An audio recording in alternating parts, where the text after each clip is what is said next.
students. Welcome back to this session. You see, in this session, I'm going to start the new subject, that is Indian society. Okay. So along with the economics, parallelly from now onwards, we will be studying Indian society also. You know very well, Indian society is there in paper 1, GS Paper-I. Okay. Roughly 50%, one third of the weightage is given for Indian society. In first paper we have Indian history, modern Indian history and art and culture. Then geography we have. Then Indian society we have. Okay. So in GS1, one third of the weightage is there for Indian society. Okay. Not only Indian society, this discussion will be useful in GS Paper-I, but definitely you can use it in ethics paper also you can use it. Then in essay also you can use. Okay, sometimes on social issues, topics will be asked, from social aspects also. Then there also you can utilize it. Okay. Then I need not tell, if choice of your optional, if it is sociology, okay, even if it is anthropology, there also it is useful. Anthropology may not be that much useful, but in sociology definitely it will be useful. Okay. So you can take this as foundation, as a basic, before you completely enter into the optional of the sociology. Okay. So that is about the subject Indian society, and as we are moving forward, the weightage, okay, is increasing for this topic in GS1. Okay, in that also this becomes very, very important. Of course, you will get questions in prelims also from social aspects. Definitely you will get questions from prelims. Okay, right. Maybe for some of you, maybe who has come from the technical background, this after 10th standard, once again for the first time you might be looking the topics that we are discussing as part of Indian society, especially the people who are coming from science background and technical background. Okay, so in that way it kind of becomes very interesting for you. You will be learning about very kind of different and nuanced things, and definitely this subject is very, very interesting, unlike some other dry subjects like geography, maybe internal security, etc. I am not kind of looking them down. They are also very, very important, and you have to learn them. So but the point I am trying to prove here, say is, the Indian society subject is very interesting. It is very engaging. Lot of thoughts will be provoked in your mind, etc. In that way, it's a lively subject. That's what you can say. Okay. So in this class, we will see some introduction to the Indian society. Okay. It's like we are trying to know what is Indian society. Okay. Then the important topics will come, like topics like salient features of Indian society. Okay. In that we will study things like unity in diversity. Okay. Then caste system. Okay. Then family system of India. Okay. Then patriarchal society, okay, etc. All these things we will study in the salient features of Indian society. Then we will move forward, we will study kinship, etc. Then we will also study issues related to women. Okay. Then we will see some social aspects, like our social institutions. What are social institutions? Those are marriage, family system, kinship, etc. Then caste system, I hope I have told you, mentioned it already. So like this, very primordial social institutions, and some modern institutions are also there, like education system, etc. About all these social institutions we are going to study. Okay. Then maybe along with the Indian society, we are going to cover some social empowerment topics, like about different social groups we are going to study, like the backward class movement, okay, then scheduled caste movement, scheduled tribe movement, women movements in our country. These aspects also we are going to study, and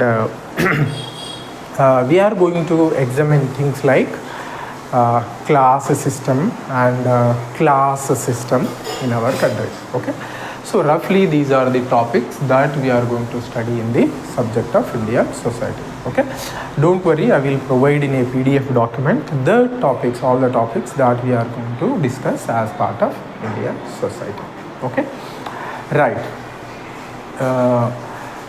Having discussed these things, we will move forward, and today we will understand briefly what is a society and what is Indian society, what is special about Indian society.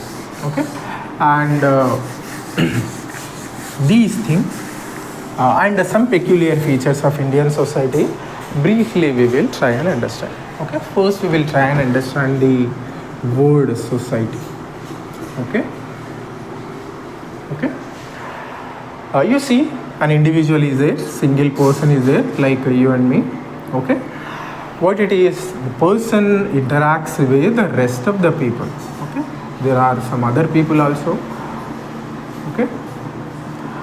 And this person interacts with the rest of the people who are there in the locality, who are there in the habitation, etc. Okay. Then it's called as a social interaction. Okay, and when you study all the people who are there at a place, in a place, whether it is a small habitation, whether it is a village, okay, maybe a complete region or a complete country, depending on the situation, you call it as a society. Okay. Remember one thing, people are there, but if they are not interacting, they are not dependent on each other, okay, that's not called as a society. Okay, people shall be actively engaging with each other. Okay, they shall be depending on each other. Interaction is there, then that system is called as society. Okay, out of that, many things have emerged.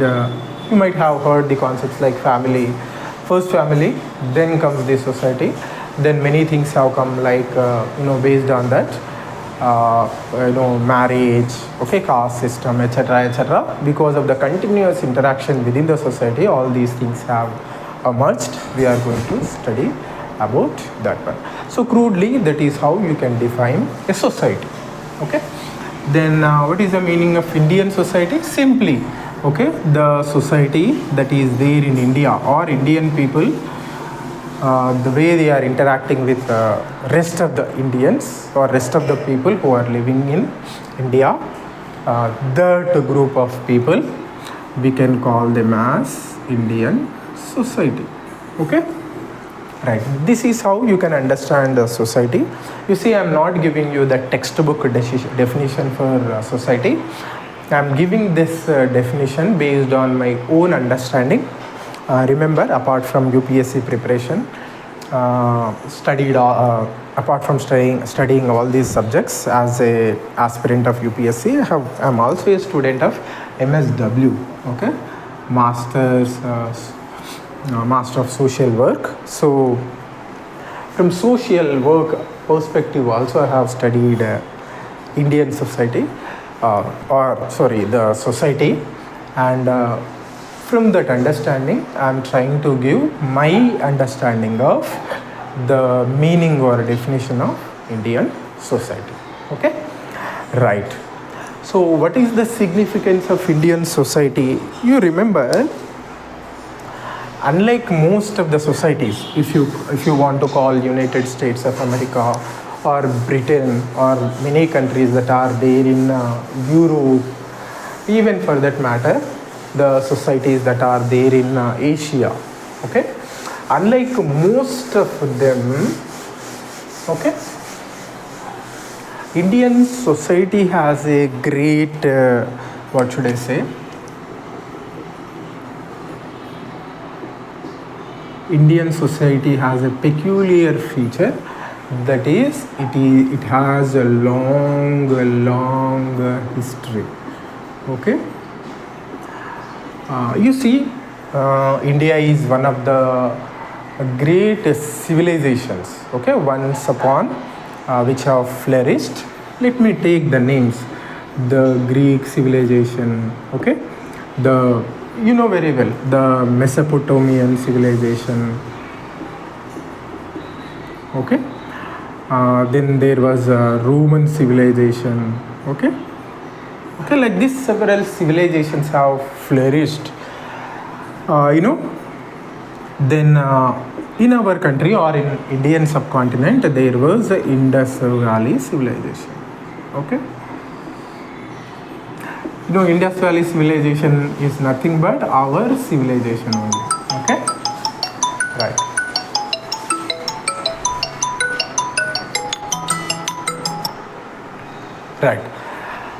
You see, the rest of the civilizations have ended. Now all of them are a history. You will study about them in some books. The civilizations are only there in memory. Of course, the remnants or the the archaeological aspects are there.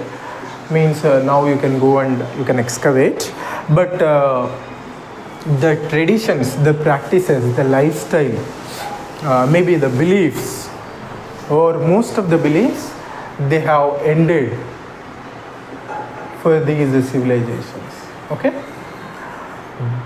But unlike these civilizations, when you come to Indian civilization, I want to call this as Indian civilization, okay, which flourished in at the Indus Valley civilization. You see, this point, this stage was a glorious stage for the people who were living in the Indian subcontinent. But many years before that also, people were living in the Indian subcontinent, and they achieved several great things by the time they started living in the Indus Valley civilization, and after that declined. But you see, several practices that were there during the Indus Valley period, even now we follow them or we practice them, okay. Maybe in ancient Indian history you might have studied about that. For example, the measurement system, okay, the some of the religious beliefs, okay, the agricultural practices, okay. At that time, plough and bullocks were used and agriculture was practiced. Crops like rice, wheat, barley, these things were produced. Even now, maybe few decades back, like 2 to 3 decades back, the popular mode of doing agriculture was plough, which is drawn by bullocks, okay, and the same crops we are cultivating, almost the same crops. Then bullock carts, etc., all these practices, even now also if you go to rural areas, you will see them, okay.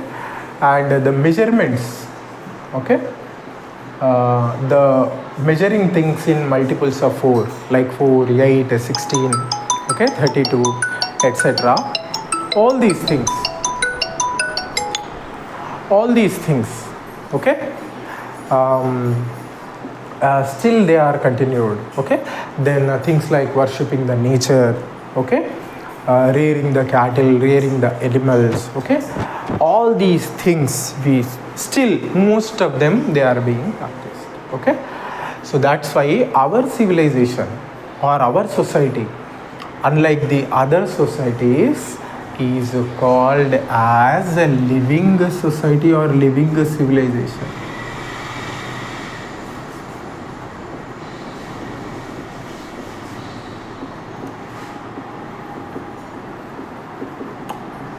or if you want to call, you can call it as living society also. So the practice, the society never abandoned its practices. It's continuous. Okay, that is the significance of that is the significance of Indian society. Okay, right. Now we will go to the significance or characteristic features of Indian society. Okay. So one of the important characteristic features of Indian society is continuity and change. Okay. Continuity and change. Okay. So what is continuity? Just now I have explained. Many of the practices, social practices or socio-religious, cultural, economic practices, since ancient time, since millennia, since thousands of years, they are being still practiced by people. Okay, practiced by Indians. Okay, that is the continuity that you will see in our society. But at the same time, some things have changed. Okay, you see, nothing is permanent. There is a quotation. Change is the only permanent thing. Okay, that is there in the world. Like that, a quotation is there. Change is the only constant thing that you will see in the world. That type of quotation is there. So these practices are not rigid, not stubborn. Okay, they have been subjected to change from time to time. Yes, the system of family was there or is there since several times. Okay, but it is subjected to certain change because of the things like globalization, westernization, modernization, etc. Okay, then agriculture, the practice of agriculture is there. Okay, since time immemorial, the practice of agriculture is coming. Okay, by using methods like cow, bullocks, okay, growing crops. But in the changed times nowadays, especially because of the advancements or new technological advancements, the way the agriculture is being done is changed in some aspects.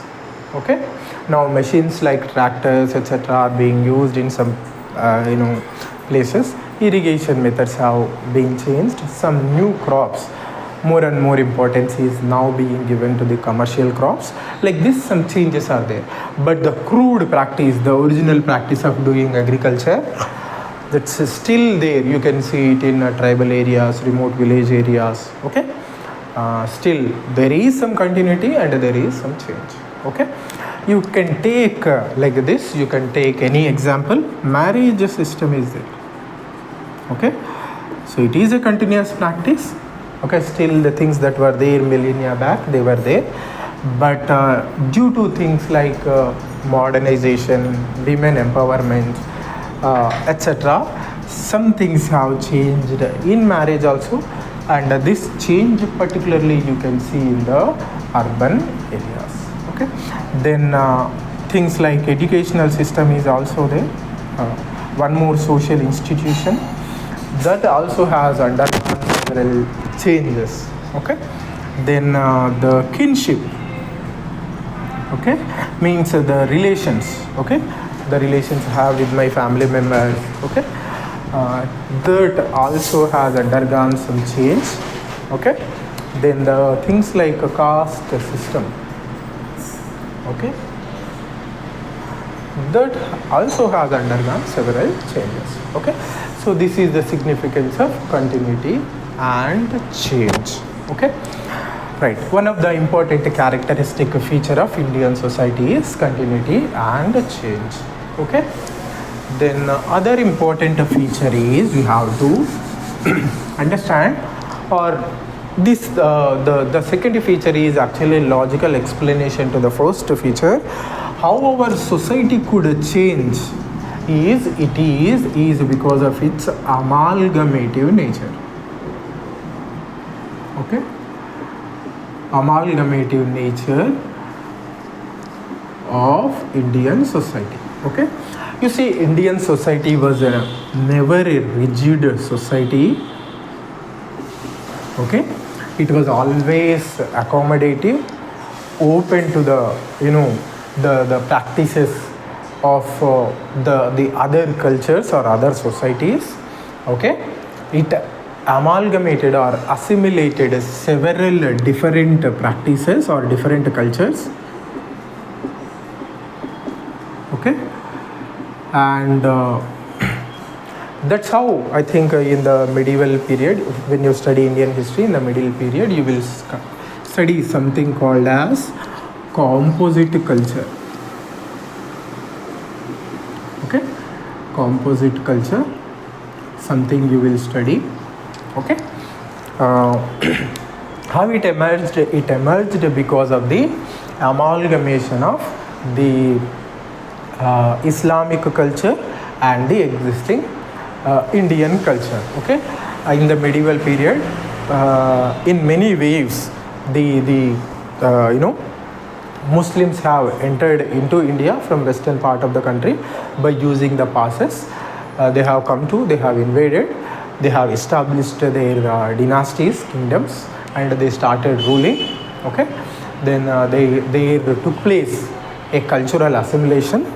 From that emerged the concept of or the practice of composite culture, the mixture of Indian culture and Islamic culture. Okay, you see, before that also, in the ancient time also, many people, okay, from the northwestern part of the country have come into India.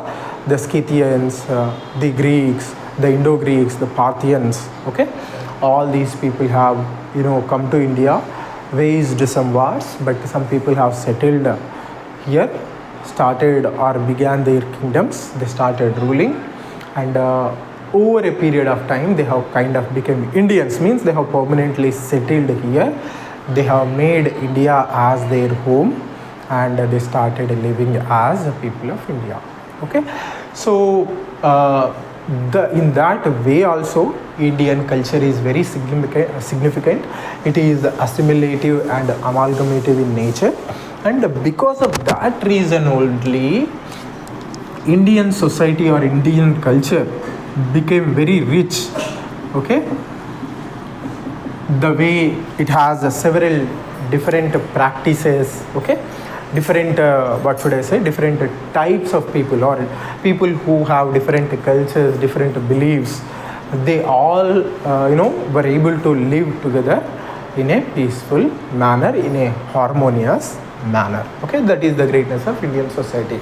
Okay, to accept different cultures. Okay, take all the good that is there in different societies or different cultures. Okay, so this very practice of Indian society, the quality of Indian society, made it a dynamic society. Okay, there were some changes also in the Indian society. So in that way, you can say Indian society is a dynamic society. Okay, and it is it is a pragmatic society. Okay, pragmatic society. Okay, and you can say it is also a very resilient society. How you can say it is a resilient society? Many changes have come. Okay, some influence of several different cultures or societies was there on the Indian society, on Indian people, but still it was able to preserve. It was able to preserve its core identity. Okay, so it was able to retain its core identity or core values. Okay, what are the core values of Indian society? Belief in Vedas. Okay, spiritualism. Let me list out them for you. Okay, belief in Vedas. Okay, the preference, even now the preference that is given to spirituality. Okay, then believing in nature. Okay, living in harmony with the nature. Okay, respecting the nature, not destroying the nature. Of course, because of the things like industrialization and emphasis on more and more production and consumption, maybe this value kind of little bit diluted, especially in urban and peri-urban areas, but historically, over the millennia, over a period of time, Indians were known for living in harmony with the nature, respecting the nature, okay? Living in cooperation with the nature and not destroying it, okay? And having things like tolerance, okay? Having the quality of tolerance, believing things like Vasudhaiva Kutumbakam, okay? Kutumbakam. All these core values of Indian society, respecting the women, okay? Maybe that also a little bit diluted because of the influence of modernity, westernization, etc. But historically, at least in theory, we say that we respect women. So all these core values still remain, okay? And they are the core of our society, core values of our society, and even now also they are preserved. That's why I am saying Indian society is yes, it is amalgamative, it is assimilative, but at the same time it is resilient also. It was able to retain its core nature, core values, okay? Right. Okay, so one thing I forgot to mention here, that is the about the Sufi movement and Bhakti movement. Okay, Sufi and Bhakti movements. You see, they are also because of the assimilation and the mutual influence of Islamic culture or Islamic society on the Indian society. Okay, first Sufi movement has started, and then taking inspiration, taking a cue from that, Bhakti movement also has been started. Okay, so they are also very good examples of assimilative nature of Indian society. Okay, right. This is what you have to know about briefly about Indian society. But let me tell you, all is not well with the Indian society. Okay, some contradictory aspects are also there in Indian society. Let's try and understand them. What are the contradictory aspects that are there in Indian society? You see, after independence, for that matter, even before independence also, there was a government, the colonial government was there. They have made some laws, okay, laws, acts, I think you remember, okay, which is expected that all people who are living in the country or living in the nation, okay, they have to follow them, they have to obey them, otherwise they will be subjected to punishment according to the law. Okay, then after that we have gotten our independence, and we have our constitution, okay, biggest law document, the base for our political, economic, social, cultural, everything. Okay, it's a guide for us. Everybody is expected to respect the constitution, follow the constitution, and along with the constitution some laws or acts are there, and generally people are expected to obey the laws, follow the laws. Otherwise, if they break the laws, they will be punished according to the law. Okay, so the constitution and the laws versus the social practices. Okay, so another peculiar feature is several things that are forbidden by the law are still followed by the society or still practiced by the society. Okay, you cannot do much about that, or if you want to punish such practices, there will be complete breakdown of the law and order in the country, because maybe most of the people you might have to punish because of the breakdown of the law. Some examples I want to give you. Okay, some example I want to give you. So there is dowry system. Okay, dowry is the payment of money or in material things to the groom when marriage is performed by the parents of the bride. Okay, so it is prohibited by law. Dowry is prohibited by law. Then caste based discrimination is also there, like untouchability, okay, etc. It's prohibited by law. Caste based discrimination, okay, prohibited by law, but still it is still happening. Caste based discrimination and deprivation is happening in our country. Then things like child marriages, okay, they are also outlawed, means they are not permissible, but still child marriages are taking place. Before 18 years of age, girls are being married. Like this, several practices are there. They are there in the society, they are practiced in the society, but they are outlawed by the either by the constitution or by the laws, but still people are practicing them. So there is a gap between the constitutional morality or legal parlance or legal aspects and what actually is there in the ground, or what actually there or what is the actual practice in the society or by the society. Okay, so this is another peculiar feature of the Indian society. What is the way forward? The way forward is we have to try and reduce the gap that is there between the constitution and laws and social practices. Okay, so how it can be done for each and every individual aspect. When we study all these social aspects individually, like caste system, then aspects related to women, etc., we will try and address them. Okay, so this is what you have to know briefly about the Indian society. In the next class, I will begin the salient features of Indian society, and elaborately one after the other we will discuss. We will begin with unity and diversity. Okay, so that's it for today, and see you next time. Until then, you have a very good time.